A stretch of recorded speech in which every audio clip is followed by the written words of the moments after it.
On the first day in ABO world, I was shocked. As a straight man, I'm a hot omega, even capable of getting pregnant. I can't accept it, so I live every day tightening my belt. No matter how much I guard against it, I still ended up sleeping with a man last night. The sheets are covered in evidence. Luckily, I value my life enough. I've been here for 3 months now and already got used to this place. Today, despite being never sick before, I'm feeling dizzy, nauseous, and throwing up all over the place. I can't take it anymore. By the time I get to the hospital, I'm on the verge of going to heaven. I'm trembling as I collapse onto the bed, occasionally clutching a trash can and retching. After all the tests, the doctor finally sits down with me. Congratulations, you're pregnant. I'm completely stunned. If I had any strength left, I'd jump 3 feet high and scream at the doctor for being an idiot. I hold the test result, looking back and forth. Can't make sense of it at all. I turn to the doctor with a question. Are you sure? The doc nods. I stare again at that paper. How can a man like me get pregnant? The doctor's face cracks with surprise, as if I'm making trouble on purpose. He slams the table. Call your whole family, and your alpha over here. I was stunned too. Wait, you're asking for the whole family? The doctor thought I was deliberately seeking trouble. He slammed the desk hard. Asterisk thud asterisk thud. Where's your alpha? Bring him here. I looked up sincerely. I don't know. The doctor let out a sharp hiss. If you keep playing games, I'll have the security staff throw you out. I stared at him with wide eyes, innocent as can be, silence dragging on for a long while, until he couldn't hold back any longer, scanning me with suspicion. You really don't know? I nodded seriously. What about your family? Then, I don't know. Been alone since way back. When I came here, there was no family at all, neither in the original owner's memory. The doctor's tone suddenly flatlined. Then this child. I don't know whose it is. The doctor opened his mouth several times but couldn't get a word out. He just patted my shoulder gently, conveying sorrow. After leaving the hospital, I held both the abortion medication and the prenatal care pills in my hand. The doctor told me, this abortion pill could do significant harm to my body.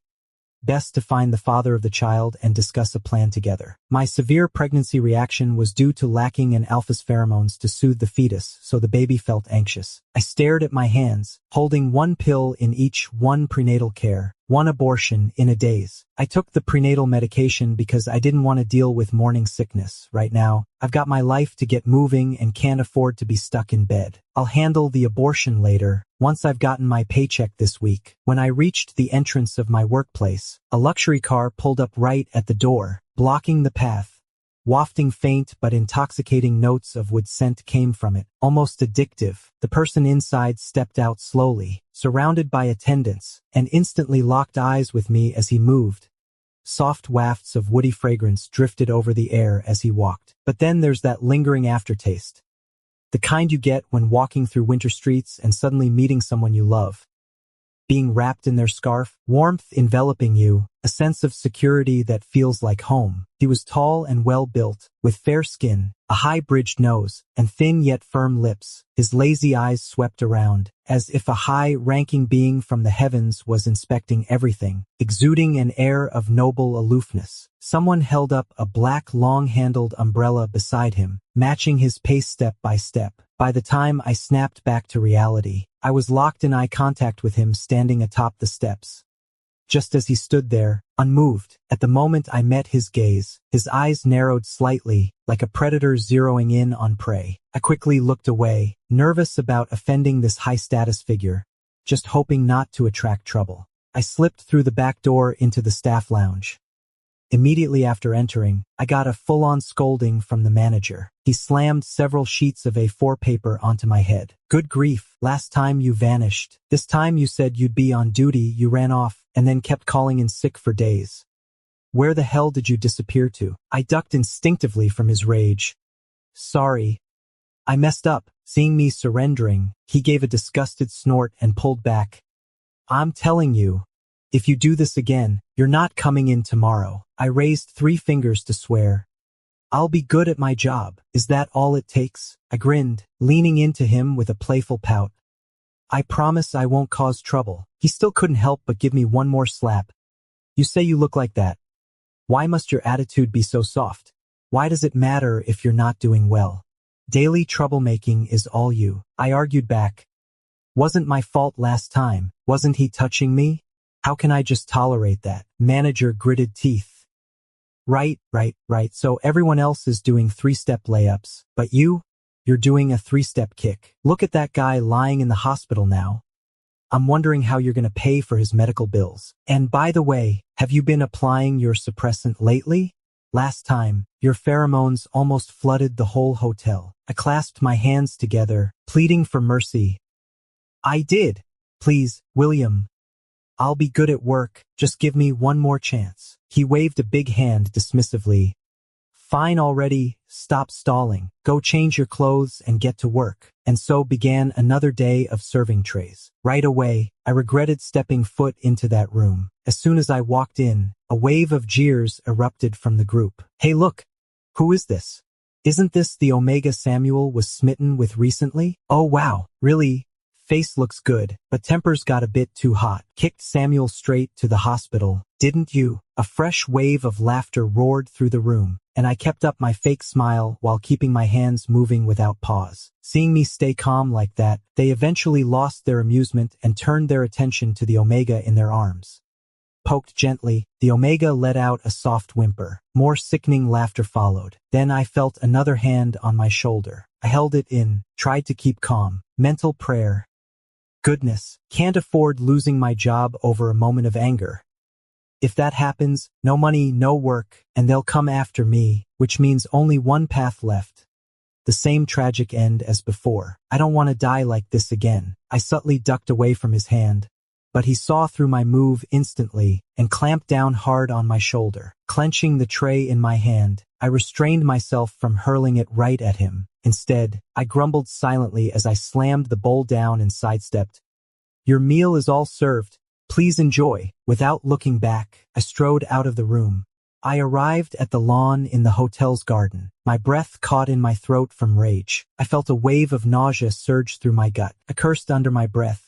Here we go again. I reached into my pocket, realizing the medication was in my other shirt, and this one only had cigarettes. I pulled out a cigarette, trying to calm myself down. Right when I brought it to my lips, I exhaled sharply, only to release acid-tainted air. It wasn't until the acidic burn stopped that I finally caught my breath. I was utterly drained, like a fish gasping on dry land. I tossed the burnt cigarette butt onto the ground and crushed it underfoot, watching the red glow fade out. Teeth clenched, I muttered, if I ever find the idiot who slept with me while still holding his pants, I'll make sure he's never able to father another child. I dropped down onto my knees, sullenly pulling at grass. I thought briefly about finding a wealthy sugar daddy just to survive the situation. But soon after, I rejected that idea, especially since I couldn't even stomach the thought of carrying this child in my belly. Then another bout of dry heaves hit me. When the dry heaves finally passed, I heard rustling ahead from the thick grass. My heart jolted. I quickly scrambled to dig into the soil and bury my vomit. After finishing with the dirt, I wiped my hands clean, then suddenly felt a wave of fatigue wash over me. I sat down hard on something soft and smooth, a shoe's surface. I didn't register it at first, slowly lifting my head to meet Sebastian's gaze.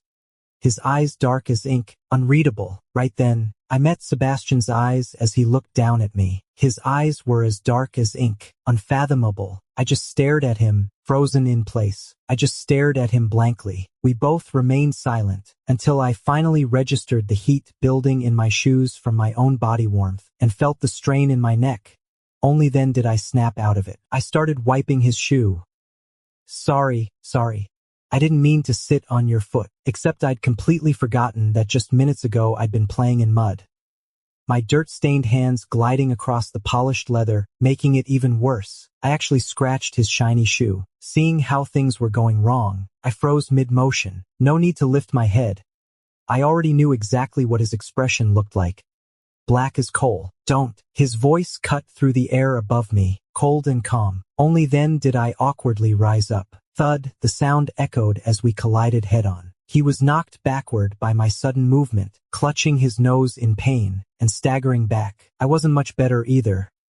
My head felt like it was about to burst. The pain made me wince, grimace, jump up and down with a flinch. I grabbed the inside of my thigh hard, trying to distract myself from the sharp ache. With teary eyes, I stared at his nose, doing my best to look pitiful. After all, I couldn't afford a replacement. With tears welling up in my eyes, I looked at his nose, trying my best to look pitiful. After all, I didn't have the money to pay for any damages. "You okay?" He raised a hand to stop me from getting closer. I froze mid-step. A bright red streak trickled down his palm. My brain felt like it had short-circuited. All I could think was, this is why rich kids never get away with things. If you mess with a landowner's child, you better pay up. At that point, I didn't care anymore.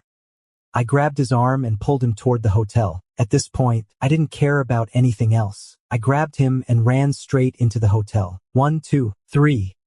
I couldn't pull him at all, and actually pulled too hard, nearly sending myself flying back into his arms, causing a second injury. I stared at this towering guy in his late 20s, so tall it was almost ridiculous.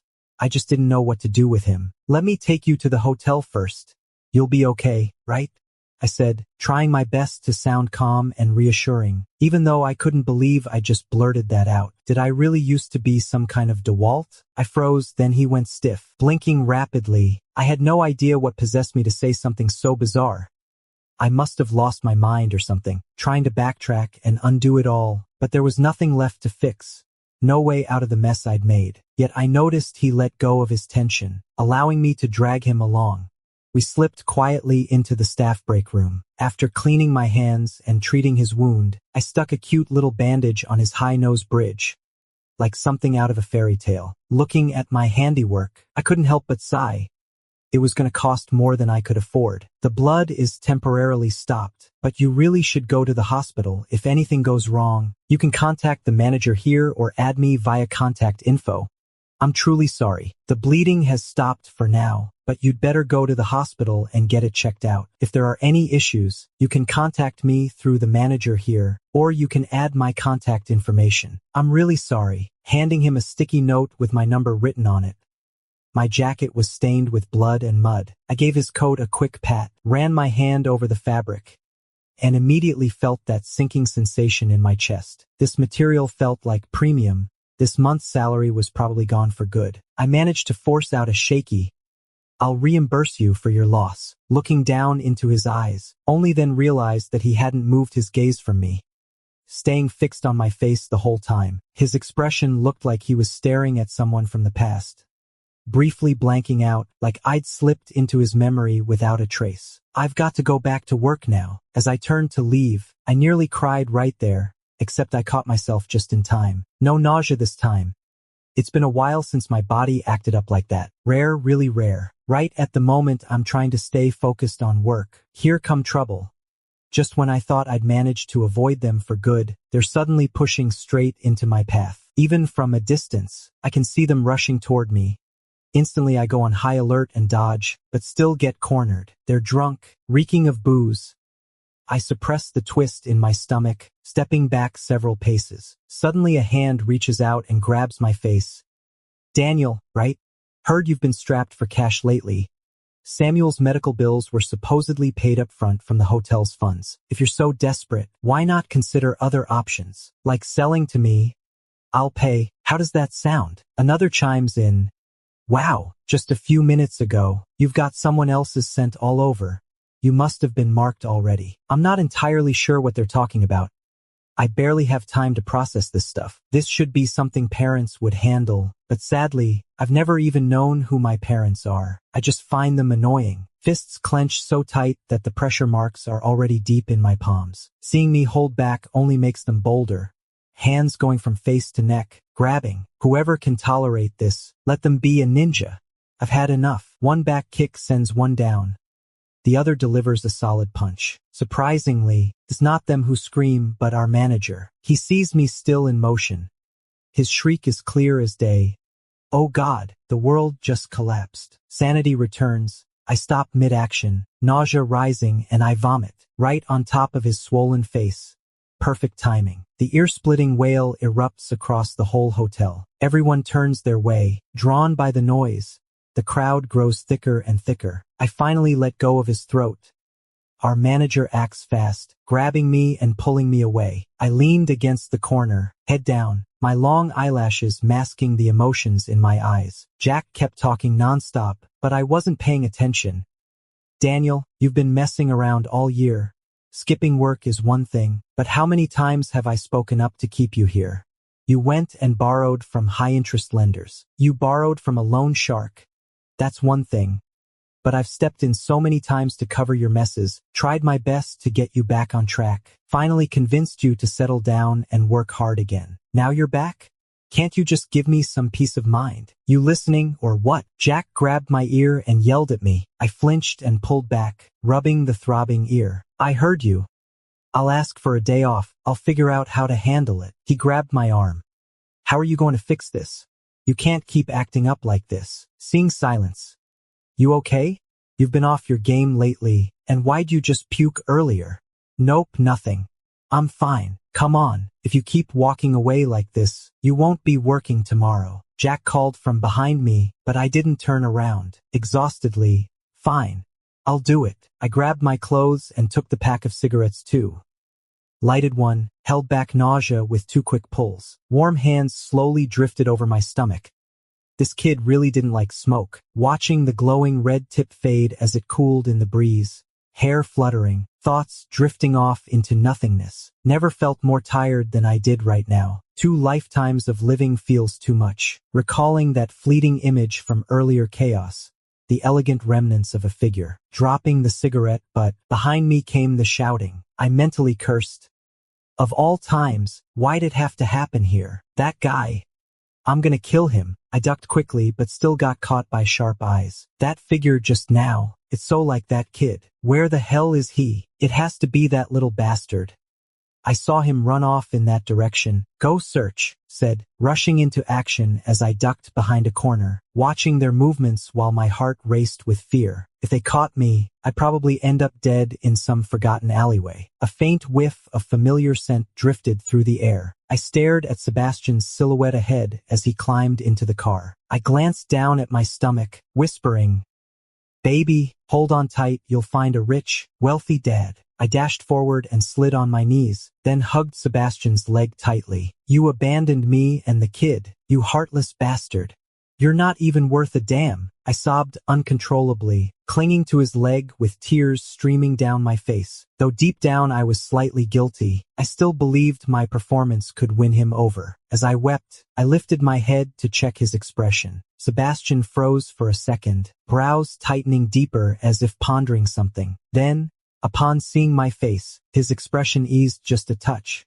But he said nothing. Yet, to my shock, he stared at me for a long moment, then gave a slow nod. Fine, I'll take care of you. Me? Huh. What, are rich guys really this gullible now? Only after I'd been washed clean, wrapped up, and placed on the bed did I finally realize what happened. Me? Huh. What? Still couldn't wrap my head around it. He bolted upright from the bed that was big enough to swim in. Is he serious?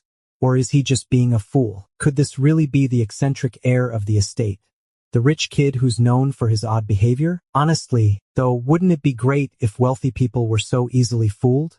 I'd have skipped all the pretense long ago. Knock knock. The door to the room was tapped. Sebastian entered, and in an instant, I recognized that familiar faint scent. I was sitting blankly on the bed, watching Sebastian approach. He stopped right at the edge of the bed, staring intently into my eyes, his gaze as dark and deep as ink. A look that made you feel like you couldn't read anything in it. I didn't know what to say for a moment. I scratched my head, trying to break the awkward silence. Sorry. I'm gonna go now. As I rose to stand, Sebastian sat down right beside me on the bed. Don't leave, he said, voice calm yet firm. I told you. I'd take care of you. I stared at him, mouth open again, trying to explain. Look. Actually, I'm just making it up. I didn't mean any of that stuff, and I don't have those kinds of thoughts. His expression froze for half a second. What kind of thought? He asked, voice tinged with disbelief. I groaned inwardly, meeting his gaze with a look that said clearly, "You're such a fool. So, the only reason you brought me home was just to do something questionable? If he really is that dumb, I'll have to be honest. I approached you because I needed to avoid debt. I'm trying to escape someone. You're the only person I know here well enough to rely on, so I'm truly sorry for using you as a shield.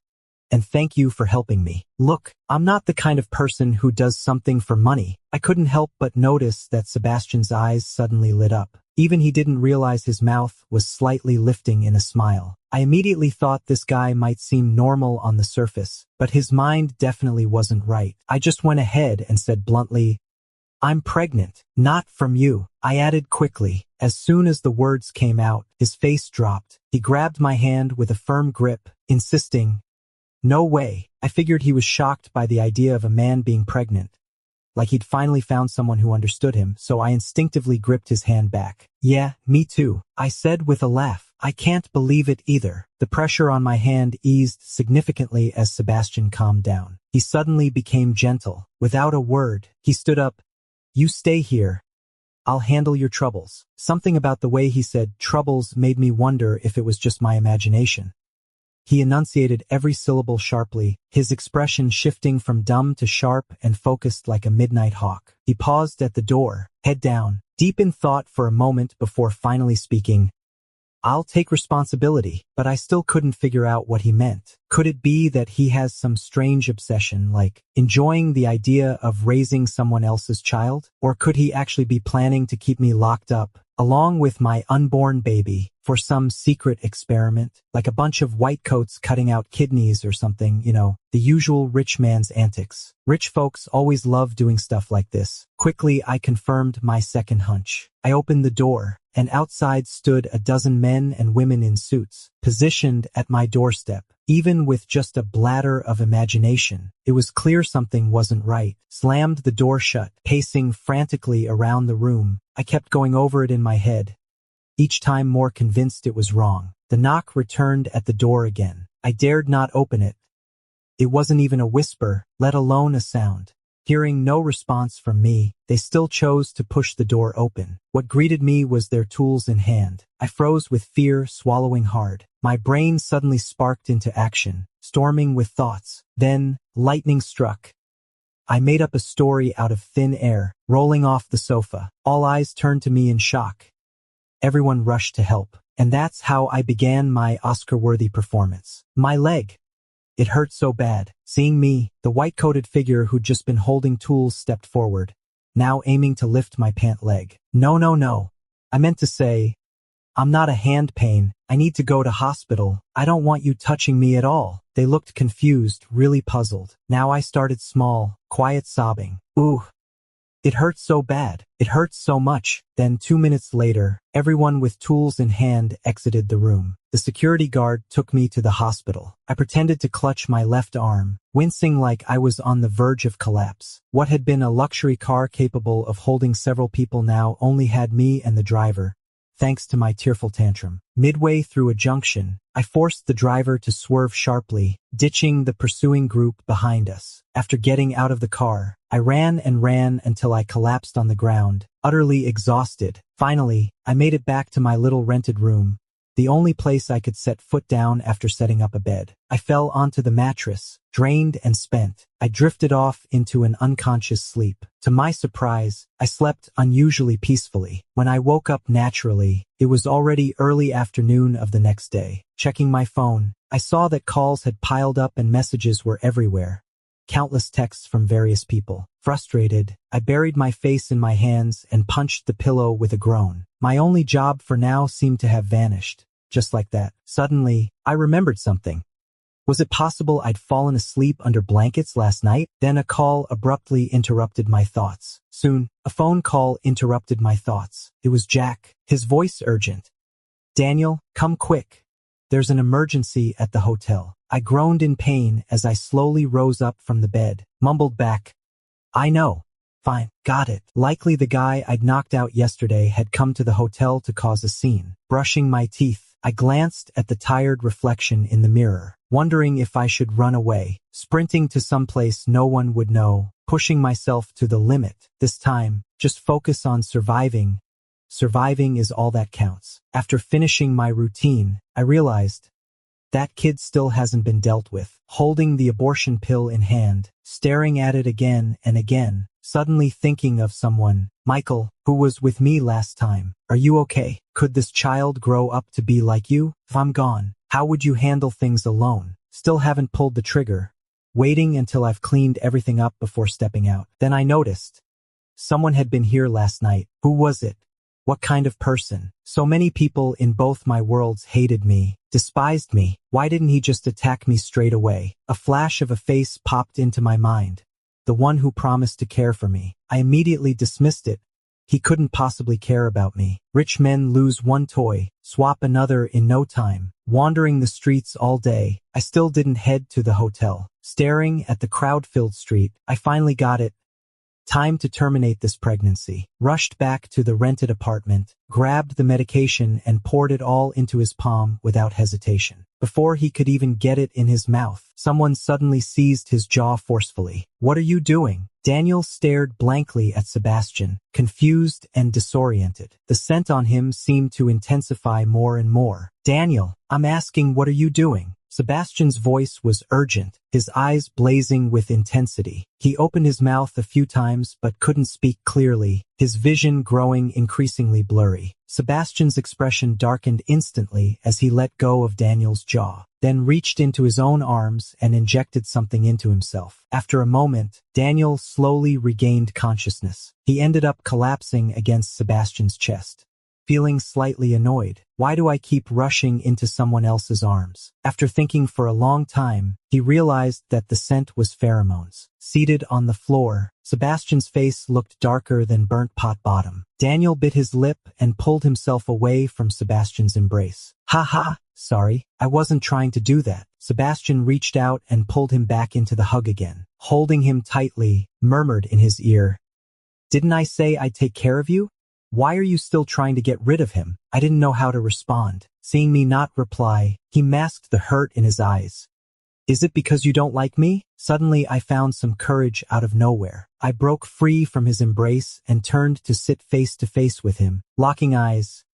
"You just don't get it right now. All I can give a child is my own selfishness. Besides, this kid isn't even yours." At that moment, meeting Sebastian's gaze, I stopped mid-sentence. The memories overlapped. That night of panic, those deep eyes, they were Sebastian's. I unconsciously raised my hand and slapped Sebastian. First, Sebastian looked shocked, but then he seemed to understand when he saw my expression. The two of us remained silent for a long while. His mind is in a complete mess. Sebastian was first to apologize. "Sorry." He started to turn and leave. I grabbed his arm, pulling him harder as he moved. "What's this?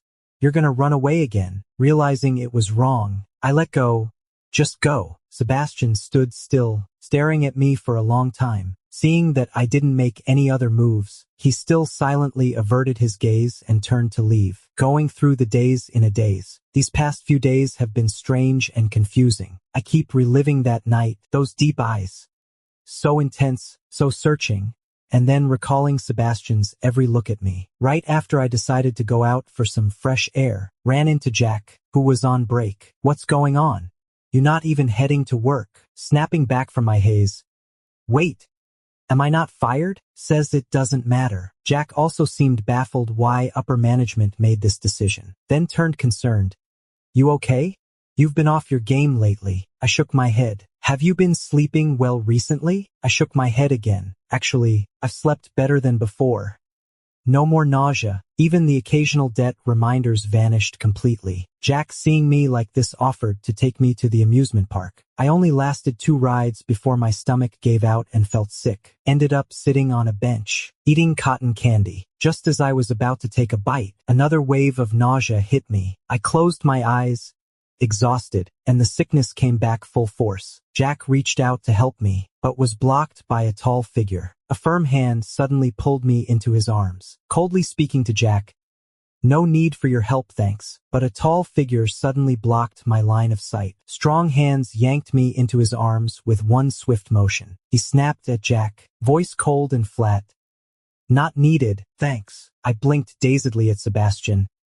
"What are you doing here?" He grimaced, took a deep breath before speaking. "I think I messed up.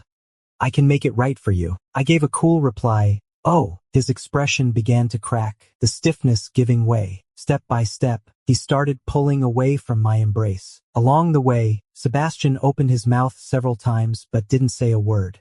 Until we reached my front door, I gritted my teeth and felt like yelling. I couldn't shoo him away, he just kept walking beside me. Not a single car offered to drive me home, nor did anyone suggest calling a cab. I turned back, catching his face mid-speech. His look filled with hope, but he never said a word. The silence made my knees wobble. Finally, at my doorstep, I couldn't hold it in anymore. "Look, I think I like you. Since that night at the hotel, your touch stayed with me. Something unforgettable. I feel you like me too. If not, why would you be so kind? So gentle, as if he'd just made a life or death decision." The words spilled out. I was left speechless by those words. I really wanted to ask, where on earth did you get that idea from? After a long silence, I finally managed to reply with 2 words.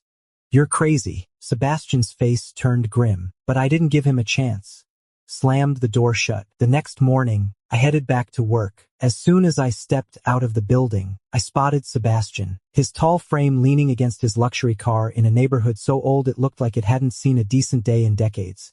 This bizarre contrast between an expensive car and a man whose face was too stunning to be believable made everyone stop and stare. I looked around, and the moment our eyes met, his gaze locked onto me. I was sure that Sebastian had come to find me. I quickly slipped past him, but hadn't gone 2 steps when Sebastian caught me by the arm. He opened his mouth to speak, but I dragged him into the car before he could say a word. Once inside, I avoided everyone's eyes, then finally spoke. "Well, what's going on?" "I like you." Sebastian stared at me with hopeful anticipation in his eyes. I was speechless. "And then what?" He lowered his head, then shook it slowly. "Oh." I let out a loud "oh." Without giving it much thought, Sebastian looked concerned, his features tightening as he tried to figure things out. After a long moment, "I can make it up for you." "Oh, then what?" He seemed deeply suspicious. I stepped out of the car and made my way to the hotel. He followed me. In the end, he ended up joining all my work. Rather than him participating in my tasks, it felt more like I was exclusively serving him. From that point on, I saw him every day. Every morning, he'd start with, "I like you." If the first time hearing such a declaration stirred anything inside me, then hearing it repeatedly had become boring. I just felt he was mentally off. I silently rolled my eyes. If I were moved by this kind of skulkit-style confession, I'd have lived 2 lifetimes in vain. One day, he began bringing things to impress me. Then every subsequent day brought something new. But the effect was barely noticeable. Later, Jack accidentally let slip that I'd come back because of Sebastian. That made me feel uneasy, so I went to confront Sebastian. Sebastian seemed to have caught on to something, boasting as if he'd just pulled off some masterstroke, explaining how he did it to me. Every day, he'd recount one thing after another, how he'd cleared the trouble right beside me. My mind started wobbling a little. Each story felt like a whispered, "I love you," and all these acts were his proof of devotion. I'd never been warmed by anyone before, yet now it felt like I was being bathed in light. He seemed to be around me constantly, just half a month or so, everywhere and anywhere. Sometimes I'd wonder how on earth he could just decide to like me. It felt like he was obsessed with me. Maybe his obsession with me never let up, and the first thing that gave way, it was my own mind already falling for him. I dreamt of Sebastian, dreamt of that night, even dreamed of him saying, "I love you," with genuine intensity. Then I woke up, shocked, and rejected it. My reason for refusing? If I'd let myself be swayed by this kind of trick, I'd have wasted 2 lifetimes. I jolted awake from that dream, heart racing. Then each day after that, my sleepiness began to grow. I kept falling asleep at work, and focus completely evaporated. But luckily, I'm now working exclusively for Sebastian. Sebastian didn't say a thing about it, but fortunately, my current job is to provide exclusive service to Sebastian, and he didn't say anything. As always, I just power through like before. But this time felt stronger. Almost made me lose control. Pulling out the medicine, I found myself hesitating once more. Sure enough, the next day I fell ill. I asked Jack for leave. I figured this was the start of a fever. No use thinking about it, took some fever reducer and fell asleep. I think this is the start of a fever. Whatever, I took some fever medicine and just went to bed. I've always handled it like this before, but this time felt a lot stronger, almost too much to bear. Right after closing my eyes, I heard the door knock. It was Sebastian. The second he saw me, his expression froze. He reached out and touched my face. Daniel, citrus scented, so good. I nuzzled into his hand, feeling instant relief, though I couldn't quite catch what he was saying. Then he pulled his hand back suddenly, snapping me out of that comfort zone. I only just noticed his hand looked injured. Outside, thunder rolled and it was pouring rain. Rain mixed with blood hit the floor. I reacted slowly, barely a beat behind, and hurriedly urged him inside. As I grabbed the first aid kit, I crouched down in front of him. That familiar scent came rushing straight to my nose. It was Sebastian's pheromones. I looked up at him, our faces getting closer and closer. When our lips touched, I could clearly feel Sebastian stiffen for a second. He took a long time to slowly pull away. He stared at me for what felt like forever. Voice low and almost hoarse. Daniel, sorry. Thunder kept rolling outside, drowning out the rising tension in the room. Not sure how long had passed, but when I finally came to, it was dark outside. Just as I reached out, my hand brushed against something warm. I turned my head slightly and saw Sebastian. Memories came back to me. Without thinking, I kicked him off the bed. He rubbed his head, groggy and dazed as he lifted his eyes. I stared at him, watching him crawl back up. He sat quietly on the edge of the bed, staring at me. His expression still carried that innocent look. I snapped, "What's wrong with you? You took advantage of me." Sebastian ruffled his hair, scratching it. He climbed back onto the bed, pressing close to my side, nuzzling against me. My sensitive phase hasn't ended yet. I stared wide-eyed at Sebastian, disbelief in my eyes. He was actually saying something so reckless. Sebastian's face inched closer. I grabbed his face with both hands. "What are you talking about? What exactly are you doing right now? Don't you know what you're doing?" He pulled free from my grip, looking up with eyes glistening, wet. It looked like a puppy, so helpless and pitiful. "I know." The tone was tinged with moisture. My heart skipped a beat as I shut my eyes tight. Out of sight, out of mind. What time is it now?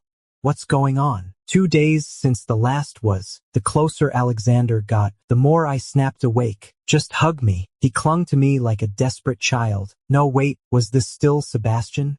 This sensitivity during his phase? Why did it feel so damn irresistible? How could you be this adorably needy? Sebastian shifted in my arms. I snapped back to reality. No, what was I even thinking? Didn't even think.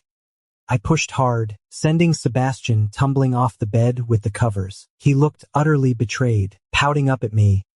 "You're the one who messed up. You're lying." I felt my face burn red, almost to the point of dripping blood. Sebastian crawled back onto the bed, leaning in close to whisper into my ear, sending shivers down my spine. "For your own good, come on, let's just hug." 2 sentences made a man bend double. What am I even doing? Throwing myself into his arms like this? How could I possibly act like this? Damn it, Sebastian, you're driving me crazy. The next morning, I woke up to find myself nestled in Sebastian's arms, sound asleep. Suddenly, I wanted to slap myself. What kind of a mess is this?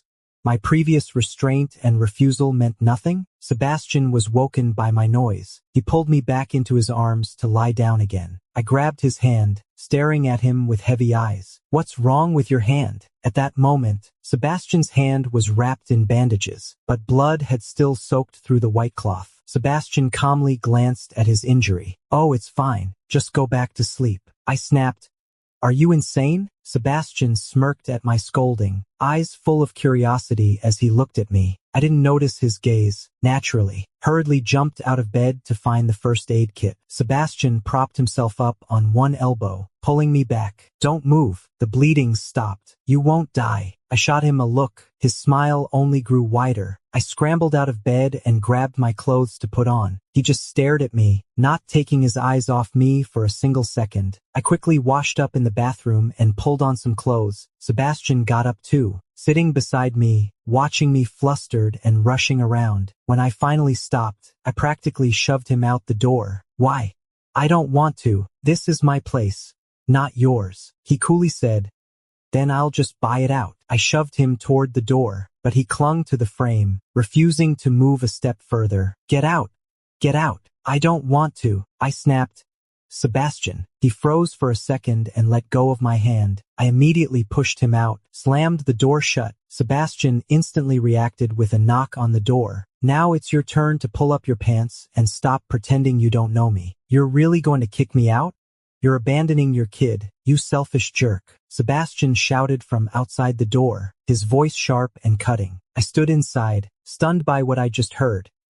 My jaw nearly dropped to the floor. How had I never noticed before that Sebastian could say things like this? This old-fashioned house couldn't handle a verbal explosion of this magnitude. I could already picture the neighbors downstairs opening their doors, listening in, to stop rumors from spreading through the whole building. I quickly opened the door and pulled Sebastian inside. I warned, "Let's talk this out properly." He nodded obediently. After letting Sebastian in, I took a step forward and he followed me, keeping pace, never leaving my side. "Where are you going?" I asked, feigning calm as I held up the pregnancy test results. "To the hospital to get rid of him," he replied. "Going to the hospital to get rid of it." Sebastian froze in place. He grabbed my sleeve, his voice tense. "So it's not because you don't like him? Or is it because neither he nor I are to your liking?" I hadn't expected Sebastian to suddenly ask this, and I couldn't come up with a solid answer for him. A long silence followed. I don't know what to say." Sebastian looked up, giving a weak, bitter smile. "It's okay. If this is how things are, then I'll go with you." I'm used to saying no, so I replied, "No need." Sebastian jumps in before I can finish. "It's fine. I'm heading out too. Just checking on my arm. Let me come with you." Silently, we drive through the quiet streets. The driver keeps glancing at me as soon as I get in. I can tell he wants to ask something, but right now, what matters isn't that. It's Sebastian. But that's not the important thing right now. It's Sebastian. I nudge his hand. "Sebastian." I poked the back of his hand. "Sebastian." He turns to look at me. Suddenly, he pulls me into a tight embrace. "Sorry." "Why apologize?" "I'm sorry for what I did. Because you didn't like it." For a moment, my body freezes in his arms, then tucks deeper into his chest, muffled and low. "Actually, I never said I wanted to remove it now." Sebastian's soft chuckle echoes above me. I stay buried in his embrace, listening to his steady heartbeat, breathing in that calm, familiar scent. When I finally come to, I don't even know what time it is. I blink up, dazed and confused, locking eyes with Sebastian's. "What time is it? Did I mess up the schedule? Where am I?" My place. My place." I bolt upright from him, saying, "What the hell are you doing here at my place?" I stare at Sebastian, wondering if he still wants to keep going with those white coats slicing into my kidney. Or maybe he's still thinking about using the baby in my belly for some experiment. He smiles and shakes his head, then hops out of the car. Turning back toward me, he reaches in to pull me out. I'm being dumb, knowing he has ulterior motives, yet still reaching for his hand. My place has a professional medical team. Without even thinking, I reject. "No thanks. I'll stay with you." After weighing the pros and cons in my head, I finally blurt out, "Then hold my hand." Still not convinced, I add, "I said you can go.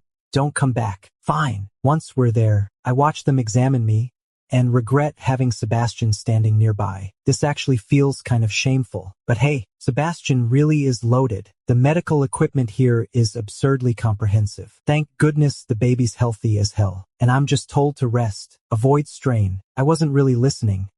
But Sebastian was all ears, absorbing every word like it mattered. I'm in deep trouble now, just like that. I've fallen into a wolf's den. Sebastian is determined to keep me here no matter what. His persistence makes me uneasy again. I want to get rid of him and go home, so I'm being stubborn. This food here isn't any good. "Sebastian, what kind of food do you want? I'll get someone to bring it for you." Realizing that this route won't work, I change tactics. "This bed here isn't comfortable at all. I don't want to stay." "Sebastian, what kind of bed do you like? I'll have one custom made for you." "The air is too stuffy here." "Sebastian, then I'll take you out to explore the city." I set down my chopsticks. "I don't like being hugged while sleeping." "Sebastian, that one's not possible." Sebastian sighs, steps forward, gets on one knee with the eating utensil in hand, holds food to my lips. "Let me feed you." My heart races wildly. My ears turn red without even noticing. I open my mouth slightly, taking tiny bites. After finishing, he wipes his thumb across my lips. Still mad? Are you still upset? I turned my head aside to escape his stare. No, I mumbled, cheeks burning. I'm done acting up. Sebastian stood up and gently adjusted my head so we were face to face. What do you want? Or maybe you'd like to go out for a stroll. I'll go with you. I just want to get back to work. No way. Doc says you can't stress yourself. I felt this sudden wave of frustration. This isn't allowed. That isn't allowed. Fine, I'm done. My eyes stung with tears, and I bit my lip. Damn it, it had to be the pregnancy hormones. Then how about I take you over there for a look? Sebastian relaxed a little. I wiped away the shimmer in my eyes. Yeah. Okay. I really needed to vent to Jack about how miserable these past few days had been with pregnancy. By the time we reached the hotel entrance, I felt like I'd finally escaped from the 500-year curse of Wukong's mountain. Bounding out in excitement. Right then and there, I ran into Jack on shift change. Jack spotted me coming. He looked genuinely thrilled. I grabbed his arm and dragged him toward the dining room for a meal. As we ate, I let loose on how stifled and frustrated I'd been lately. Jack instantly caught onto the key point. So, you and Sebastian are living together now? I froze mid-sentence. My words stuck in my throat. Still, he went ahead and hedged his bets, denying it outright. After all, I wasn't in any kind of relationship with Sebastian anymore. At best, I looked like his lover. Jack chuckled, and I too cherished those moments when Sebastian had errands to run, leaving me alone with my friends. After dinner, I went for a walk with Jack. He pulled out this random balloon from who knows where. Somehow he'd gotten one, and handed it to me. I was over the moon. Such a simple, fresh little joy. This kind of moment, it felt like something I'd never dared hope for in 2 lifetimes. Back then, in my previous life, every day was just about surviving, struggling to stay alive until I found Michael. He was a sweet 5-year-old kid who was surprisingly mature, and we'd both lived through that world together. Then came the twist. The biological parents of Michael showed up. They accused me of being an abductor. Yet I had no idea Michael even had real parents. I'd assumed he was like me, without a family. In the argument, I accidentally pushed him off the ledge. And now, in this life, Daniel, well, he's been abandoned since birth. But thanks to his looks, he got drawn into a debt trap. At 24, on his birthday, he tried to avoid collectors and slipped while fleeing. They said he fell to his death. In this body, I'd forgotten what fear felt like back then. All I remembered was Daniel staring at the ground, thinking, well, dead is dead. What's one more asterisk? He didn't want to live anymore. But I still did. Then I woke up in Daniel's body. But I still remember how I was fumbling in my pocket with barely any cash, clutching a head full of blood as I turned to Jack for help. My head had been stitched shut with over a dozen stitches. These days carefree life really does owe thanks to Jack and Sebastian. Jack nudged me with his elbow, saying, "What's on your mind? You're so deep in thought." I grinned back and replied, "I feel like I'm living the good life right now." Jack handed me an ice cream, which I took and devoured a couple of bites. Jack looked at me, as if he had something on his mind. I waited for him to speak, only to see him opening his mouth without uttering anything. "What's wrong? Come on, just say it already." My ice cream was snatched away, and I followed its trajectory with my eyes straight to Sebastian. He then took a sip from the same ice cream I just licked. Sloppily, greedily even. "Hey, give it back." I reached out to grab it back. He raised his hand just enough to keep me from touching it. At the moment I stretched for it, Sebastian suddenly wrapped an arm around my waist. A tingling sensation shot through my side, itchy and thrilling. I stopped mid-reach, only for Sebastian to hand the ice cream cone back while keeping his arm anchored around my waist. If anything, that persistent grip tightened possessively. "Sorry, I'll take him home now. He's been wandering around while pregnant. I'm worried about him. Thanks for having us." I stood still, ice cream held in hand but no longer eating it. "Do you even know what he's talking about? It feels like we're the ones who've been doing something weird." I reach out to grab Sebastian's face, trying to shut him up, but Sebastian anticipates my move perfectly. He snaps my hand aside and pulls it right onto his shoulder, exactly like when I'm begging for a hug. In one swift motion, Sebastian scooped me up like a child. The ice cream drops straight to the ground. I watch as Jack fades farther away. I can't hear what Jack is saying, just see him waving goodbye with a smile. Sebastian sets me down on the car seat, then climbs in after me. Why were you hanging around with him for so long? Before I even get a word in, he flips the script and fires back at me. So why'd you bring me here? I haven't finished my chat yet. Sebastian's expression darkens. I don't want you with him. Why not? I shout, voice rising several octaves. Sebastian growled low in his throat. Did you even read the damn Alpha Omega protocols I told you to cram? I did. I reply, trying my best not to sound defensive. Then what do you think it means when an Alpha and Omega spend so much time together? I genuinely ask. What could they possibly be doing? Sebastian's gaze grows heavier. He's getting closer, and my mind immediately floods with all sorts of risque thoughts. I grab his face. All right, I get it. Sit back down. Sebastian pulls himself off me and sits up. You really get it? I nod vigorously. He traces his fingers along my red earlobe, chuckling. Looks like you really do. My throat bobs as I pull away from his wandering hand. But we're just friends, right? Sebastian's smile fades. Daniel. Sensing Sebastian's displeasure, I immediately threw up my hands in surrender. Got it. I'll make damn sure to steer clear of him from now on. Sebastian reaches for the back of my neck and rubs it gently. You don't seem like someone who'd do that. Shit, he saw right through me. I give a weak laugh. You can rest assured. I'm not giving you any assurance. My face drops. If you're not confident, then go ahead and leave. What kind of couple is this? We act like lovers, but I'm not doing that anymore. I'm going home. Sebastian counters. We aren't lovers already? That was an accident. Then what isn't accidental? We've got kids. We're married. So where does that leave me in your eyes? Am I not even a lover to you? I stare at him, confused. What's he trying to say? Are you seriously asking for a relationship status now? You left your wife and kid behind back then, didn't you? I never abandoned my family. I just got ahead of the game. Besides, I left a card and note so you could reach me. It's you who took off with no trace at all. Me, huh? I didn't see any of that. So you're pretending not to know me now? What do you mean, pretending not knowing me? The moment I laid eyes on you, I went straight for you, and you walked right into my fist. Me, huh? Wait. I'm starting to feel like the tables are turning here. So if I recognized you back then, why'd you run off? You slapped me so hard that my face was sideways. You wanted me to cool down a bit, right?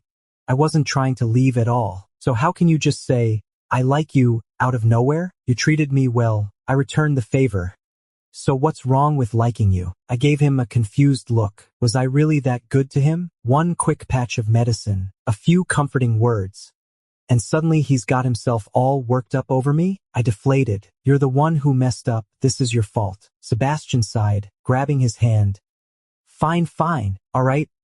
I'm wrong. I pulled my hand back with a genuinely apologetic tone, so I forgave him. So, should I finally get that name? Timidly mumbled. I don't know. I avoid looking at Sebastian. All right, I'll own up to everything. You happy now? I catch a glimpse of Sebastian out of the corner of my eye, and honestly, he doesn't seem so bad after all. Then all right what? Well, I forgive you. And then, I'm annoyed at Sebastian's relentless probing. I snap. And then, I want you to promise me one thing. I grit my teeth. Sebastian was really pushing his luck. Fine, I'll agree. Then reach out your hand. I brusquely extend my hand. A chill runs up my fingertips. It's a ring. What's this? Sebastian puts on his own ring without hesitation. A ring? Can't you tell? I want you to promise me. Tomorrow, you're coming with me to get married. I stare at the ring, my mind still not catching up. What now? That's a separate price. Yeah, just promise me you'll come with me tomorrow to get the license. After that, all of Chu family's assets will be yours. Take whatever you want, but you've got to bring me along too. He realized what he'd said. Already too late. I've already got the license in hand. Married? Turned around and saw Sebastian's smug grin. He held up the marriage certificate, waving it at me like a trophy. Then he pulled me along as I still stood there, stunned. Now you're legally mine, remember that, and the father of your child is me too. My mind was struggling to catch up. So I just nodded. I didn't know how to love someone. I'd never been loved before, so I also had no idea how to express affection. But Sebastian was really good to me, so I replied, okay.